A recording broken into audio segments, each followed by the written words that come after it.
ज्ञान की धारा परिवार के सभी सदस्यों को मेरा कोटि कोटि प्रणाम। जय श्री कृष्ण। राधे राधे दोस्तों आशा करती हूँ आप सभी स्वस्थ होंगे। आज हम आंवला नवमी की कथा का श्रवण करेंगे, जो कि कार्तिक मास की अक्षय नवमी तिथि को मनाया जाता है।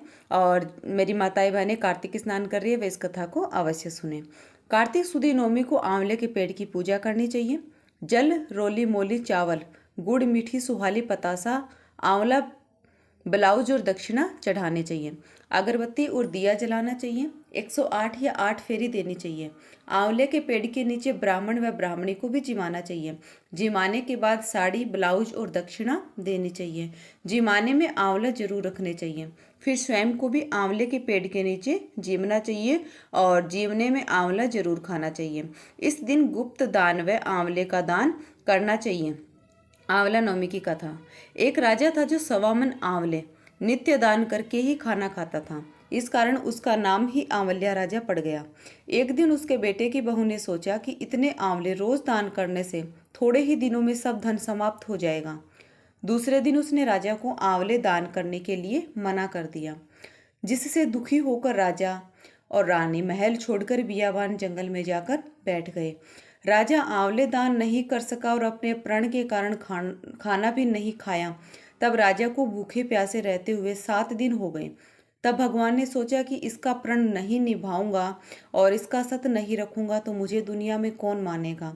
सो रात को ही भगवान ने जंगल में महल, राज्य और बाग बगीचे बना दिए और ढेरों आंवले के पेड़ लगा दिए।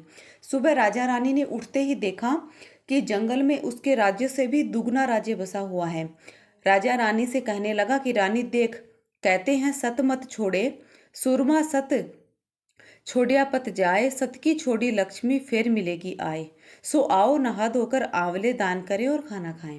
राजा रानी ने बहुत सारे आंवले दान कर खाना खाए और खुशी खुशी जंगल में रहने लगे।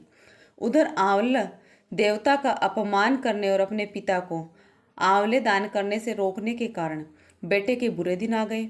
राज्य दुश्मनों ने छीन लिया और दाने दाने का मोहताज होकर काम ढूंढते हुए अपने पिता के राज्य में आ पहुंचे। उनके हालात इतने बिगड़े हुए थे कि राजा ने उन्हें पहचाने बिना काम पर रख लिया। बेटे बहू तो यह सोच भी नहीं सकते थे कि उनके माता पिता इतने बड़े राज्य के मालिक भी हो सकते हैं, तो उन्होंने भी अपने माता पिता को नहीं पहचाना। एक दिन बहू ने सास के बाल गूंथते समय उसकी पीठ में मसा देखा। उसे यह सोचकर रोना आने लगा कि ऐसा ही मस उसकी सास की पीठ में भी था। मैंने यह सोचकर उन्हें आंवले दान करने से रोका था कि हमारा सारा धन नष्ट हो जाएगा। आज वो लोग ना जाने कहाँ होंगे। उसकी आंख से आंसू टपक टपक कर रानी की पीठ पर गिरने लगे। रानी ने तुरंत पलटकर देखा और पूछा कि तुम क्यों रो रही हो। तब उसने कहा, आपकी पीठ के जैसा ही मस मेरी सास की पीठ पर भी था, किंतु हमने उन्हें आंवला दान करने से मना कर दिया था, सो वे लोग घर छोड़कर कहीं चले गए। तब रानी ने उन्हें पहचान लिया, उनका सारा हाल पूछा और अपना सारा हाल उन्हें बताया। अपने बेटे बहू को समझाया कि दान करने से कभी भी धन कम नहीं होता, बल्कि बढ़ता ही है। बेटे बहू भी अब सुख से राजा रानी के साथ रहने लगे। अतः सभी व्यक्तियों को गरीबों में समय समय पर दान अवश्य बांटना चाहिए। इससे धन घटता नहीं बल्कि बढ़ता ही है। दोस्तों, यह थी आंवला नवमी की कथा। यह कथा आपको कैसी लगी?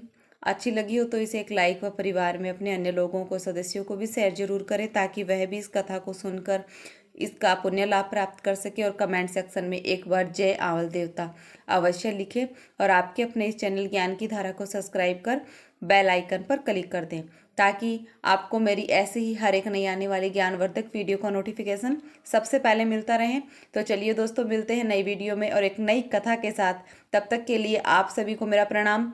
जय श्री कृष्णा। राधे राधे दोस्तों।